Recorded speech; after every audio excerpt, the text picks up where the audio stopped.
World AIDS Day commemorated on Grand Bahama. More opposition to the Commercial Enterprise Bill. And BTC helping the less fortunate this Yuletide season. The Bahamas Tonight Northern Edition starts now. This is the Bahamas Tonight Northern Edition. Good evening, everybody. I am Ricardo Lightbourne. Our story now, the Commercial Enterprise Bill scheduled to be debated in the House of Assembly is cause for much discussion actually throughout the entire country. Tonight, attorney Fred Smith gives a take on what this could mean to the Bahamas. Let's go to Shoshina Roll for that story.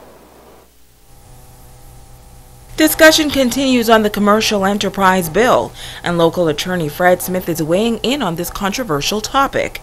He says that while he supports the bill, there are some pressing issues that should also be dealt with.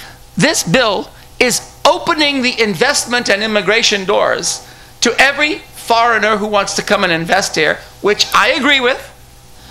But on the other hand, if you're born in the Bahamas, but you don't have a paper, if you're poor, if you're black, if you're pregnant, if you're ignorant, if you're barefoot, you can't work here. But if you, white foreigner, bring in $250,000, you can come and have every benefit that there is to have in the Bahamas.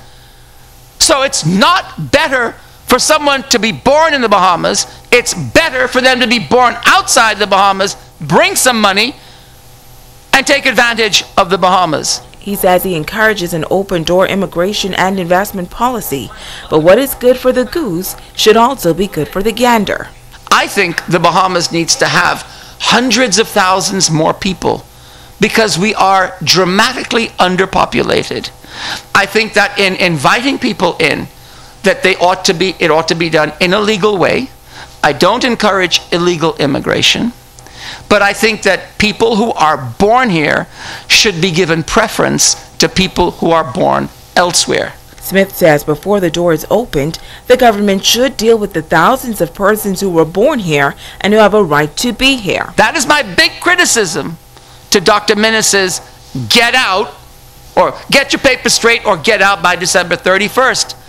How on earth is an immigration department that hasn't been able to get people's papers straight for the last 40 years going to do it between now and December 31st? The Commercial Enterprises Bill is touted as seeking to liberalize the granting of work permits to an enterprise that wishes to establish itself within the Bahamas and requires such approvals for its top executives and senior personnel. Such a permit must be applied for within 30 days of entry, and the bill mandates that the Director of Immigration make a decision on approval within 14 days of receiving the application.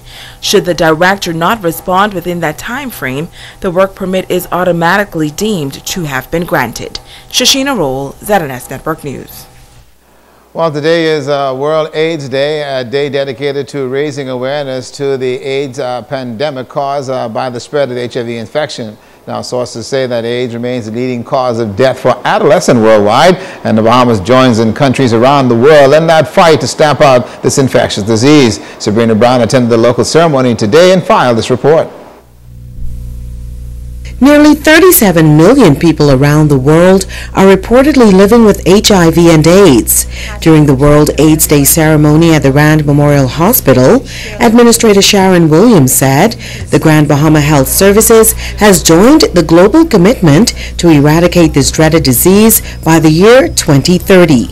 In this part of the hemisphere, we boast to having the best and most structured of health resources committed to this fight, and to ensure that every citizen have the right to the level of care that is individually needed for the protection and management of HIV and AIDS. Williams noted that statistics show that young people make up the fastest growing group in the infection of HIV and AIDS in the Bahamas.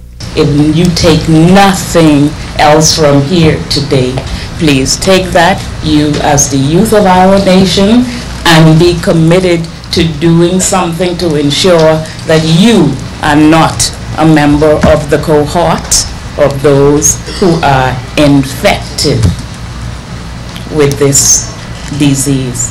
She said discrimination against persons infected with HIV and AIDS remains a challenge and often leads to underreporting of the true impact of the problem.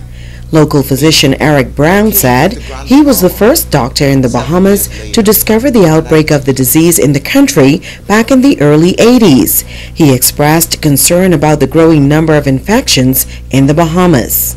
Out of every 32 people in the Bahamas, one of us would be HIV positive. How many people we got here? 60? 2 of us are HIV positive. Now you don't have to be scared, because any of us could be affected, and that's the problem. Chairperson of the Grand Bahama AIDS Awareness Committee, Africa Karamo Miller, said education is key in fighting this global crisis. I am passionate about driving home the message of prevention to our youth. I think especially because I witnessed firsthand students, taking part in risky behavior and having this sense of, immortality in their minds.